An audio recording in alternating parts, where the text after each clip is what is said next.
Hi, good day YouTubers, Uncle Dave with DEECEE's Adventures, and I'm coming at you with a full review of my Endurance 40 by Snugpak. I've been using this pack now for the entire summer, and it is the end of September, and taking it on some pretty long hikes and taking it out for 4 or 5, 6 days at a time. And I like the pack, but there's some things that I don't like about it, and it's got a lot of options and a lot of different ways you can set it up because it's fully MOLLE compatible.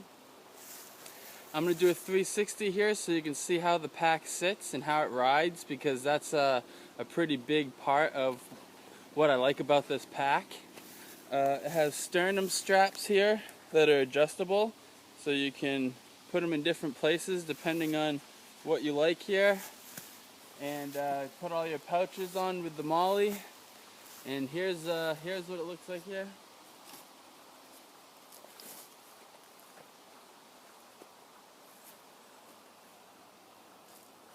As you can see, the waist strap is it's about 2 inches above my belly button. It's pretty high, but I like that option of the waist belt being high because when you tighten it down, I can still feel a lot of the weight going on to the top of my stomach, but it doesn't really hurt. It doesn't seem to bother me, and there's a lot less rubbing than when it's on my hips.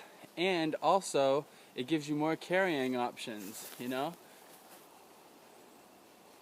With the strap so high up, with your waist strap so high up, you can carry a large knife, a machete, sidearm, whatever you have on your belt isn't going to be rubbing or affected by the backpack, which is what I really like. And it is a military style. I believe that it was designed for the British military, some kind. Snugpak makes all kinds of military items. Snugpak's a pretty great company too, and I love their products. The thing is this wasn't made at the Snugpak factory. This was made in China. And some stuff is made in the UK, and then some stuff is made in China, and the quality is definitely different depending on where you get it from. So, you know, black has a cover, has all kinds of features we're going to look at in a second here. So I'm going to take you down from this mount and put you on the tripod, and we're going to take a closer look at this backpack on the ground. Alright, here we are. So I've got this thing packed right now, which is probably not the best for doing this review, but as you can see, 150 points of MOLLE attachment on this thing. I have this pouch. This is a 3V pouch I bought separately. I keep a water filter in and some stakes for my tent and some toiletry stuff. But straps right on there, doesn't move. There's a pouch right here on the side, and it's kind of a water bottle pouch. But the thing is it does have some stretchy stuff here. But when the bag is packed, I mean, it barely stretches open enough to put like a 16-ounce plastic bottle. Never mind like a 40-ounce bottle. You know, it's pretty hard getting a bottle in there. It has this bungee stuff on the front here to, you know, put a jacket or put some rain gear to let it dry out before you put it in your bag, which I like that actually. I use that a lot with like just putting my fleece jacket on real quick when it's just getting too warm on the trail. Take it off. It has two large Velcros. The strap keepers on every single strap, which is pretty awesome. Everybody should be doing that. There's two large Velcros right here for name and all that stuff, and you know, whatever the military puts on there. Plus there's a piece of Velcro here for a morale patch. When you underturn the hood here, there's a zipper and there's a small compartment, and the small compartment's like big enough for passports and keys and stuff like that, that you don't, that's like the pocket that you're putting stuff in and not getting into a lot, you know, his small pocket, and it doesn't fit that much stuff, and it's kind of awkward to get into that pocket. But then you have this pocket up here, and this thing is huge. I mean, I have sharpening stone, ferro rod, medical kit, bug net, tea infusing ball, a pair of gloves, an extra headlamp, 2 Mountain House meals, and a little thing of Gold Bond, keep my feet dry. So that's a pretty big pouch, and even when it's pretty full, it still buckles down nice. It's not like all the space has been added with the pouch. It's not like taking up room out of the bag, which I like. Got the 2 straps, strap it down. This is woven into the MOLLE and goes down here. It also has 2 ice axe loops on each side.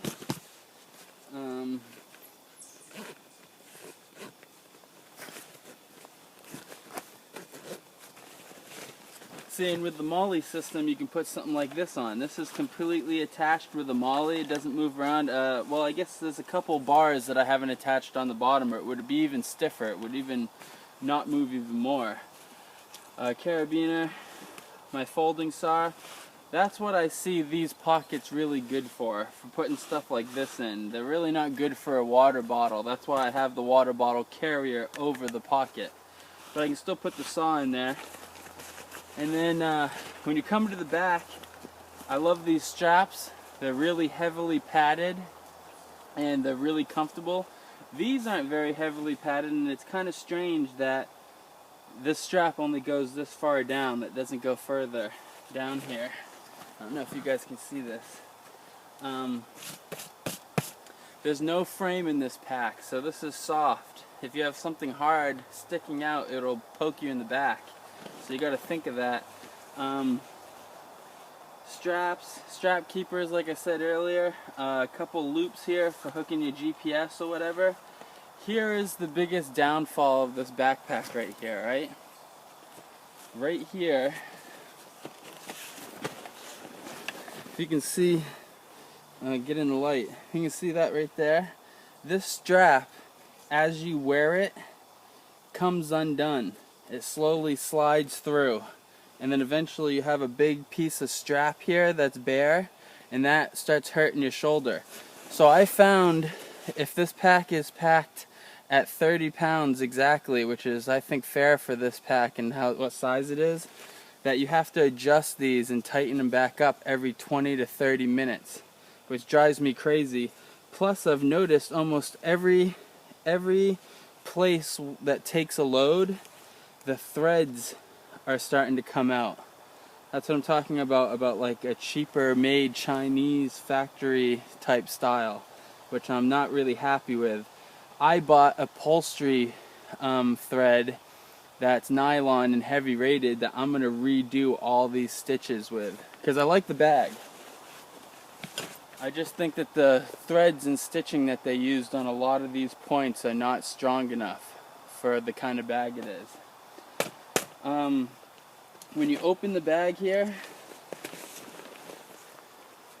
draw strap, this is the only opening into the main compartment, and I have a waterproof bag in here. It adds an extra 1.5 pounds, but I have down gear for this winter, so I always keep that dry in a wet bag.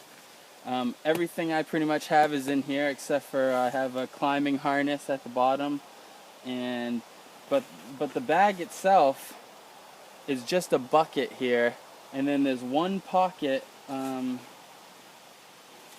one pocket on this side right here that goes from about here to here in the inside, and it's for a water bladder. but I use it for other stuff, but it's for a water bladder. That's the only pocket and the only thing that's in there. Other than that, the whole rest of this bag is just a bucket. So you can put whatever you want in it, access from the top only. So that's a look at my Snugpak Endurance 40. It's the Snugpak Stamina that came out a while before this was this same exact pack, but without the MOLLE. So they just added the MOLLE to it, and it went from being the Stamina 40 to the Endurance 40. So when you're looking on Amazon, don't get confused and order the Stamina. I like this bag. I'm gonna reinforce a bunch of sewing that I think is kind of not up to par, and I'm also gonna try to replace these plastic clips here with metal ones if I can find metal ones that'll fit in there. That's what I'm gonna do.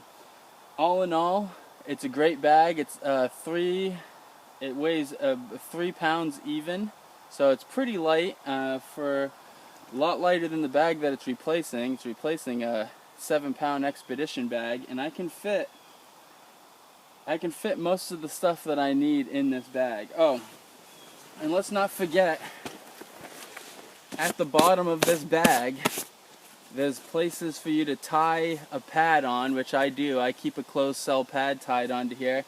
But this pocket unzips here, and this is where your rain fly is for the pack. So it does come with a rain fly integrated into it already. Altogether, I give it a 4 stars out of 5. It's just the stitching, and I think if you got one made at the UK factory, you wouldn't have the problems that I'm having with this pack. Also, this thing coming undone drives me crazy. I have to tighten it constantly. So I'm actually going to be sewing this shut so it doesn't come undone. It will just be sewed shut always, because I like it all the way tight anyway, so I'm going to tighten it all the way up and sew it done. Once it's sewed down, it won't come undone. So, Uncle Dave with DEECEE's Adventures. There's my full review of the Endurance 40 by Snugpak. It's a great 3-day bag, and I get 5 to 6 days out of it, no problem. And you can add a bunch of other stuff, but this bag really shouldn't be packed with over 30 pounds. 30 pounds is even pushing it. Like, this pack really is probably a 20-25 pound pack. But once you reinforce some spots, 30-35 pounds you'll be able to do no problem with this pack, and it's comfortable. It's a pretty comfortable pack, at least on my back.